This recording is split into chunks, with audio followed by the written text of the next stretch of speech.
Hey guys, it's Matt with Olympus Reptiles. And today, this is kind of Kurt's idea, which I was surprised about because this is kind of more my thing than anybody else's here. But he said, hey, why don't we do a video and kind of show off most of our Venomous collection in one shot. And so that's what we're going to do. Now, we've already shown you videos at our house where you've seen, my big timber named Reaper, and you've seen our female red western diamondback that we're hoping to prove is genetic one day. So you've already kind of seen those two. And now we're at the shop. We're in the back of Manhattan Reptile World in the bowels of our building, back in our breeding facility. And we're going to kind of go through our rack here and show you what's in our Venomous rack. Today we have some work to do in there, so we'll show you how we do some of that work. I know most of these will probably be out of water today because I've been gone for a few days and I'm the only one that services these. So it's time to come in and do some watering. But before we get to the actual snakes themselves, I want to show you some of the tools that we use. Now, beforehand, I'm going to tell you that venomous snakes typically don't make great pets. That being said, if you're an adult and you're watching this and it's what you choose to do, hey man, you do you. I obviously do, so I'm not going to stand here and tell you not to do something that I choose to do, because that'd be pretty hypocritical. But what I will show you is some of the tools that I think are important and that I think you need, some of the ways we work. The first thing I want to say though, before we even get to the tools, is before you jump into something like this, do your homework. See if you can't find somebody that's got some of these that's trustworthy, that can help you kind of learn. I have somebody who taught me some handling before I ever got one. I was around them quite a bit before I ever got one. So it's very important to have somebody show you if you can. Also do your research, and then you have to be very slow and methodical with your work, because I can work with pythons all day long, and if I make a mistake and one bites me, okay, so what, I got bit by a python. This is a whole different ballgame. You can't get bit by these. It's just not acceptable behavior. And you'll find people that have taken a lot of bites, and they'll be crippled up and cramped up, especially dealing with a hemotoxic snake where the hands quit working and they lose fingers. And I kind of like having all my fingers. I find it useful. I want to keep them all. So there's a really famous guy in the reptile venomous world by the name of Tom Crutchfield. And Tom, I've had the chance to meet Tom. Great guy to talk to. We actually did an interview with Tom. Unfortunately, the audio didn't come out very good because the camera we were using, so we weren't able to post it. But hopefully we can do that again with some better microphones. But Tom's got 3 rules that he refers to a lot when it comes to dealing with venomous snakes. And I think they're a solid 3 rules, especially if you're thinking of getting your first venomous snake. Rule number 1 is you never open these cages by hand. So your hand should not go and pull one of these tubs out. Shouldn't happen. It's a good way to get bit. We talked in our last video about how we've been bit by ball pythons by doing that. Our thumbs. You make that mistake here, and that was a ball python for the record. I'm not opening a venomous tub like that. You can see it was this little spinner blast here, so no big deal. So you can't do that with these. It's bad, bad deal. The other rule is don't service the cage with a snake in it. Now we've got some tools where we can put water in dishes without being in the cage. But if I have to clean the cage, clean a water dish or anything like that, the snake should come out of the cage and be put away. I should do my work and I should put the snake back. You shouldn't work in there with that snake in there. And rule number 3 is don't pick up the snake behind the head. That's something that can be done, but if you're wrong by just a little bit, that snake can bite you. It's just not worth the risk most of the time unless you absolutely have to. And there really isn't many reasons to do that. And I'll show you some of the reasons why we don't have to. I've seen somebody get bit doing that. I've watched it. I've watched it happen. Our guy picked up a western diamondback behind the head, and it turned and it got a fang in one finger, and his finger had to be amputated. So these aren't a joke. And I know I'm a pretty lighthearted guy. We're going to have some fun. But this is serious work. So before we get to the actual animals, let's talk about some of the tools we use. I think your most important tool is a snake hook. Okay, this is what 90% of your handling is going to be done with. I can pick up most snakes with this. I can guide most snakes with this. I can use a hook in the front and tail them, which you've seen me do. I can do those things. I also like to have a nice pair of snake tongs laying around. These I can grab the snake with, so if it's starting to go south and I need to get a hold of that snake, I can grab that snake, I can squeeze it with the tongs. They're flat, they're made not to injure it. It's not as gentle as a hook, but again, when you're dealing with venomous snakes, you, the handler, comes before the snake. I'm not going to put my safety any more at risk than I have to deal with this animal. It's just not worth it. I'm going to take every precaution I can to be nice to him. At the end of the day, keeping my fingers.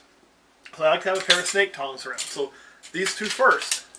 Now you'll notice when Kurt showed you over here, I've got 2 sets. The reason there's 2 sets is even though Kurt is filming, if this goes completely south, he's going to drop that camera, grab those tools, and help me out. So I like to have somebody else there when I'm working. 2 people is good as long as you trust the other person. If you've got somebody that isn't ready for it, you know, they can almost get in your way sometimes. So make sure it's somebody that you kind of talk to, that they know what's going on, they've done it a little bit themselves. Kurt has done some venom handling, so I trust him to work with me on that. We also have this bucket. Now, this is a 5-gallon bucket. It's marked Dangerous Venomous Reptiles. It has a screw top lid. That's important. So what we're able to do is pick the snake up on the hook. We can then take this lid, we can close that up. We can do that with our hand if we're careful, and you can spin it down. Now it also has a loop on it, so if I need to, depending on what I'm working with and how things are going, I can pick that lid up with my hook. I can also place it back down with my hook, hold it on there with my hook, so I can get my hand to hold it down, screw it down tight, locking the snake in that bucket. One thing on these, there are some holes on the side. Don't put your finger over holes, it's just bad juju. So that is our venomous bucket. And I said we'd show you how not to pick one up by the head. We have these. These are a set of snake tubes. They come in various descending sizes. Woo! So all the way down to the very small up to bigger. And what you can do with these tubes is usually when I have one in the bucket, is when I usually try to tube it, I can kind of convince it to go up the tube. Sometimes I'll use a tong to help or a hook to kind of help get the head started, get them to crawl up. These tubes are made of a thick plastic so the snake can't bite through it. And then I can work with that snake by holding the tube and holding the back of the snake in the tube. And if I need to remove some stuck shed on the head, which I've had to do before, I can use a pair of tongs on the other side of the tube, and I don't have to actually put my hand on the bitey end of the snake. So this makes it very easy to work on that snake. And the nice thing is when you're doing that, you know, if I'm trying to work on a snake and hold it by the head and I'm doing all these things at once, I can't really give the head of that snake my full attention because I'm trying to do something as well. So these make it where I don't have to, because that snake's head's in here. It cannot bite me. It's covered. I can probe it to sex it. I can work on it. I can do what I need to do if something needs done. So these tubes are a really good idea. We like those. And then I've got just your basic, you know, from the Home Depot sprayer. And what this is just a pressure sprayer. We fill this with water. It allows me to spray water. Boop, boop, boop. And so what I can do is I can crack a tub, put this over the water dish, fill a water dish without ever opening the thing all the way, without ever putting myself at risk. See? Smart. So have some tools where you don't have to put yourself at risk all the time. So that's kind of the basic tools that we have here with us. I'll give Kurt back his stand because he's probably going to need that for filming today. This will probably be one of the few times he uses a zoom function too, because the zoom function on that camera will keep him from having to get too close. That's the other thing. Know the range of the snakes you're working with and keep yourself out of it. We're going to worry a little bit less about filming angles like that and things like that today, and we're going to worry a lot more about doing this safely. Now, a couple things on our snake rack. We've over-engineered this because we are business, and occasionally people do come back here for whatever reason. If you're not watching, they'll like, oh, what's in here? So these are screwed down all the time. I screw them down, that way nobody can do anything stupid because they don't know what's in there. And I don't want somebody to get hurt not realizing. So we'll have to open these guys up.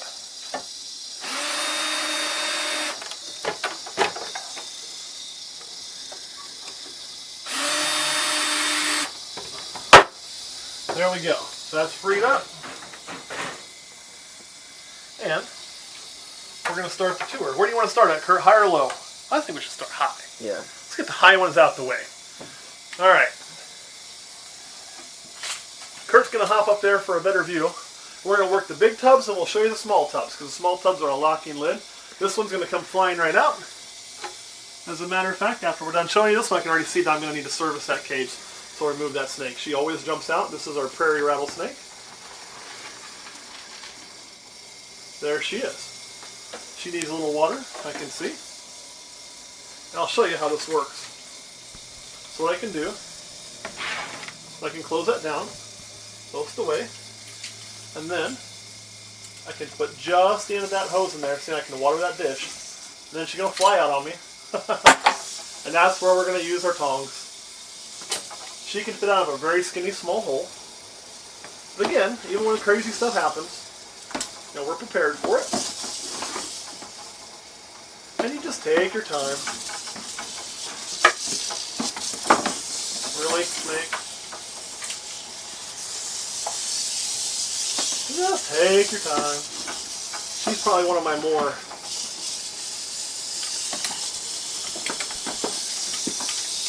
difficult ones, honestly, to get that water back going. And that's the thing, too. When one of them does that kind of stuff, you gotta be prepared with your tools, and you can't get weird about it. Because if you freak out and you get all nervous, it just makes things worse.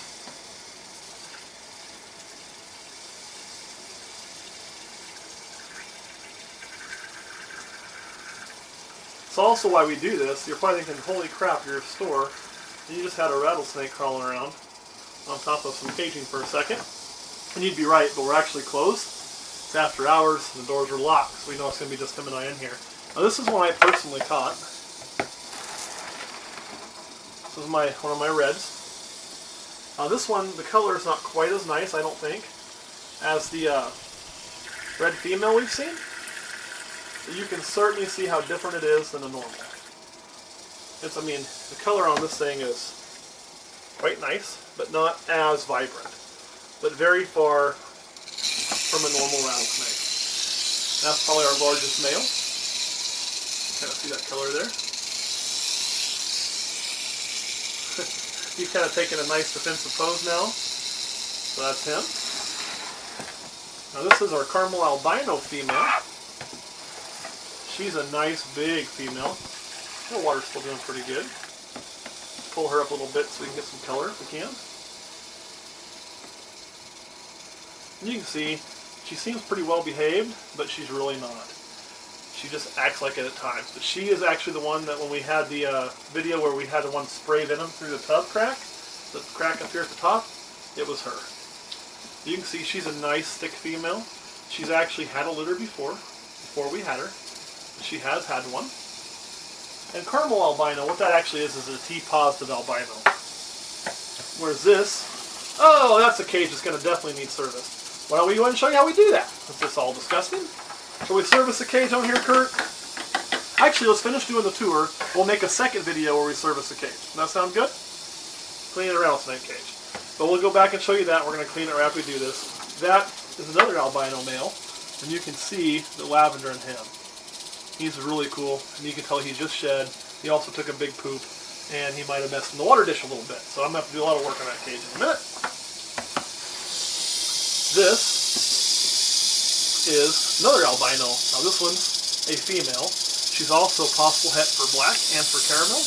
Caramel being a T-positive albino, black being a hypermelanistic. And she could use a little water, but her dish is pretty disgusting. Now again, we would never... We're going to take her dish out too, Kurt, what we're going to do. One thing I can do with some of our setup here, though, you know, I know I talked about the 3 rules about we don't service the cage, so we're not going to take it out, but I can grab this with a hook, but I can't get it back in there after, well, I can, but I can't get it back in there full. So we'll see if we can't just go ahead and grab that out. Never service anything with our hands, and that's why. Because if you service with your hands, you're going to have a problem. That one needs clean. Okay, we'll come here. This is a little timber. He's a good looking little snake. I'm running out of pressure. My hose doesn't have any pressure. Pressure! This is just, you know, your basic timber. Really pretty animals. These are still one of my favorite as far as the looks go. Okay. We'll pump this up a little bit. And you can see that we're keeping all of our body parts out of range. It's never worth being in range. This is a copperhead. Now this one was wild caught. It actually was a wild rescue. So I had to cut this one out of the fence. We did the release video, the copper release. This is another we cut out the same fence that we kept so we could show people what a native species looks like, because these are pretty prevalent in our area. One thing about these, too bad we don't have smell-o-vision, they are muskers and they stink horribly bad when they musk. Hopefully, so far I don't smell it, so I don't think we pissed it off too much. Close that thing back up, because it is horrible. And here is another western. Another albino, another male. Again, a possible het black and a possible het caramel.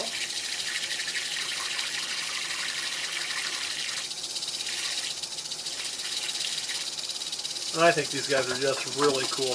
I mean, there's a lot of variation in the albinos. Although with this one, I almost wonder something else ain't going on, because the eyes, see that? They're not really red, like most albinos' eyes. So really cool. I'll see what this one's got for red eyes. No, it doesn't really have the red eyes either, but this is another albino, and you can see the difference in color. Come on, you little firecracker. You stay in there.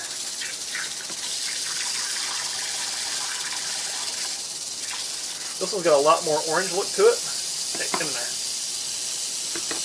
Close it up. Now I'm going to show you what I consider to be the jewel of our rattlesnake collection for western diamondbacks, other than the reds. The reds are my favorites because we don't know what's going on. This is what's called a purple haze. That's a caramel albino. Oh, you pooped. I meant to clean your cage too. This is a caramel albino. And it's also a hypermelanistic. Thing almost looks unreal. Look at the tail on it when it starts crawling. Very, very orange. Look at that. Isn't that beautiful? And its color has gotten better as it's aged. When we first got this one, it was really young. Almost a little baby. And now it's doing pretty well in eating. So it eats really well for us, and it's just beautiful. Alright, before we start video number 2, where we service a rattlesnake cage, because you saw how bad that one was. So we got some work to do. We're just one of these videos 1 week, the other one the next week. We're going to do them all at the same time. Kurt, do you have any questions?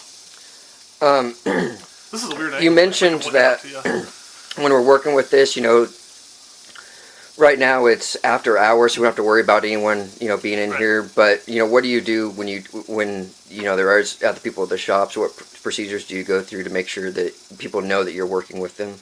We have done it when other people are here. And typically, I close the doors and I tell everybody it's working here. Hey, I'm doing this. I'm doing this. Knock before you enter.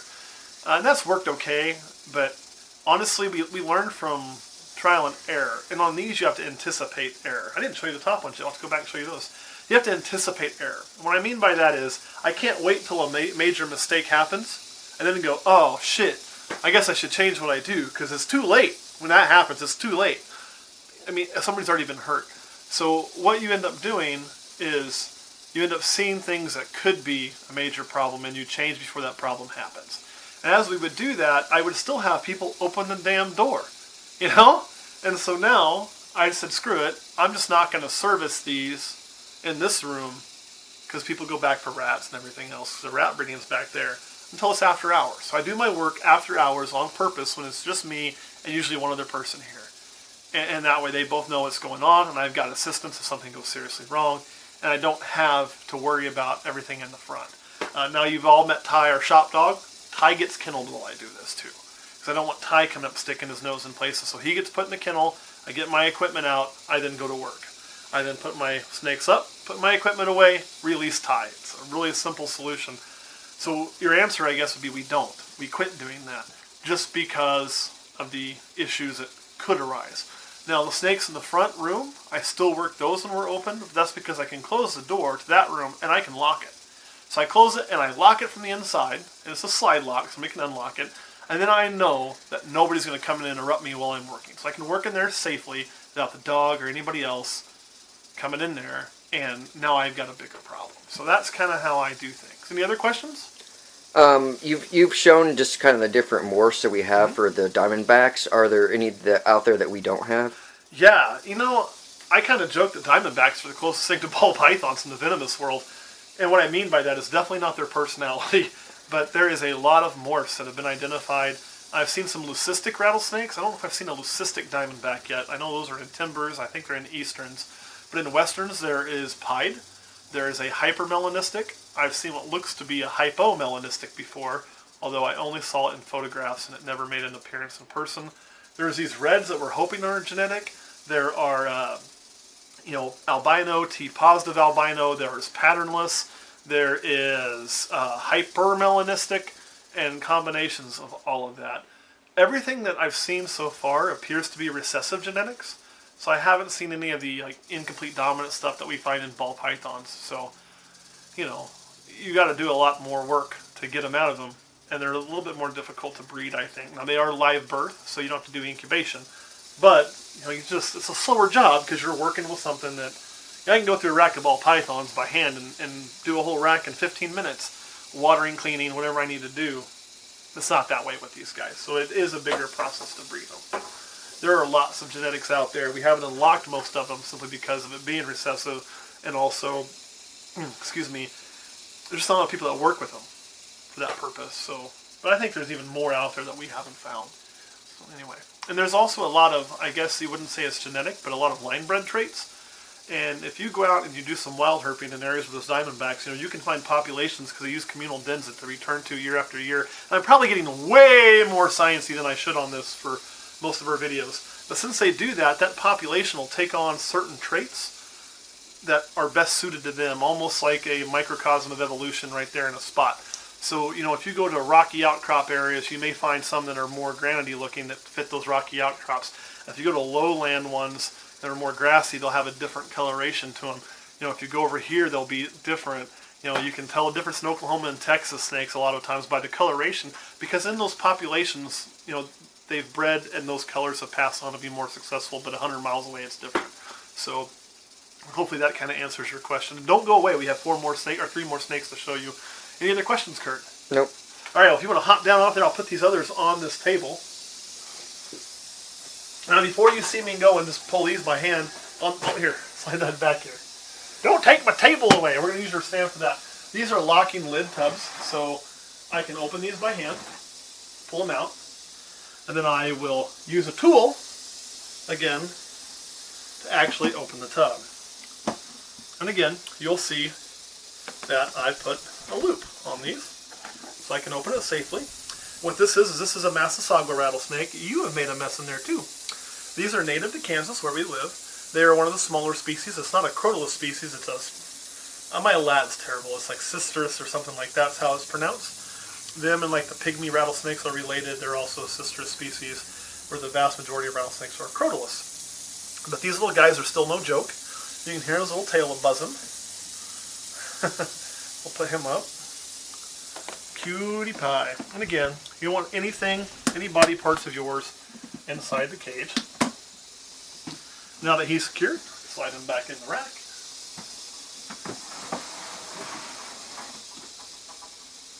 This is the other one. That's back here.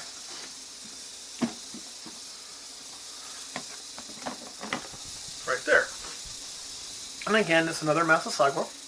Really cool. I think they're pretty neat. If I was going to recommend a venomous snake, this would be a good one I would start with. Just because of the size, means it's a smaller strike range. But they're a little easier to deal with in a Western, I think, because of that. Because you've got a little less distance that you have to keep. That being said, don't think because it's small it can't reach out and tag you. It absolutely can. And if it does, you're in world of hurt. Their venom is not a joke. It's kind of one of those things that big things come in small packages. And they can put a wallop on you. That is for certain. And I believe, is this the right time? Yes, this is our last one. Now that prairie that almost jumped out at us, that's a mother. If you remember our last video, give you a little update on this little girl, or boy, I don't really know yet. Let's see how it's doing. They could use a service here soon too. You don't tend to spot clean these quite as often as you do a ball python just because of the difficulty of it, but it's due for a clean, so we will. And you can see how its rattle's growing really nice. It tells you how many times it's shed. 1 length per shed is how those grow. So anyway, very cute little guy. And also prairies, again, are no joke. Smaller, but no joke. I think the Massasaugas are easier to work with. You saw that prairie jumping out at us, that's why. Maybe it's just personal luck with these guys, I don't know. Alright, Kurt, any more questions? Nope. Alright guys, thanks for watching this video. We're going to go to cleaning these guys, which will be an entirely different video. That way you can see how we take them out of a cage, how we handle them, how we service a cage, and kind of that good fun stuff when it comes to Venomous. So thanks for watching, and we'll get to making that video. We'll see you next week.